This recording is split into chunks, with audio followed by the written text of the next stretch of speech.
کہتے ہیں محمود غزنوی کا دور تھا، ایک شخص کی طبیعت ناساز ہوئی تو طبیب کے پاس گئے اور کہا کہ مجھے دوائی بنا کے دو۔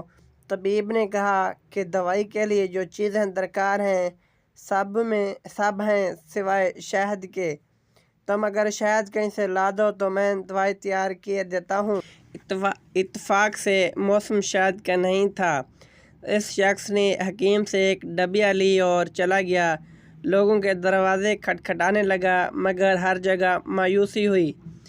جب مسئلہ حل نہ ہوا تو وہ محمود غزنوی کے دربار میں حاضر ہوا۔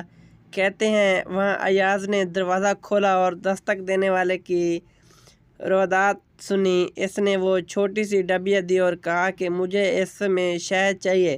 ایاز نے کہا آپ تشریف رکھیے، میں بادشاہ سے پوچھ کے بتاتا ہوں۔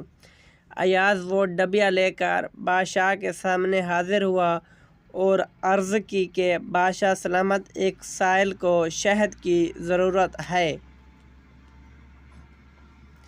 بادشاہ نے وہ ڈبیا لی اور سائیڈ میں رکھ دی۔ ایاز کو کہا کہ 3 بڑے ڈبے شہد کے اٹھا کر اس کو دے دیے جائیں۔ ایاز نے کہا حضور اس کو تو تھوڑی سی چاہیے، آپ 3 ڈبے کیوں دے رہے ہیں؟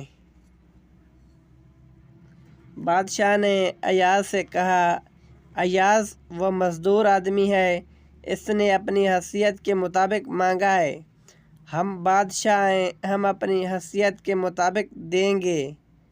مولانا رومی فرماتے ہیں آپ اللہ پاک سے اپنی حیثیت کے مطابق مانگیں، وہ اپنی شان کے مطابق عطا کرے گا، شرط یہ ہے کہ مانگے تو صحیح۔ اگر سٹوری اچھی لگی ہو تو چینل کو سبسکرائب کر کے بیل آئیکن کو پریس کر لیں تاکہ ہر نئی آنے والی ویڈیو کا نوٹیفیکیشن بآسانی آپ تک پہنچ سکے۔ شکریہ، اللہ حافظ۔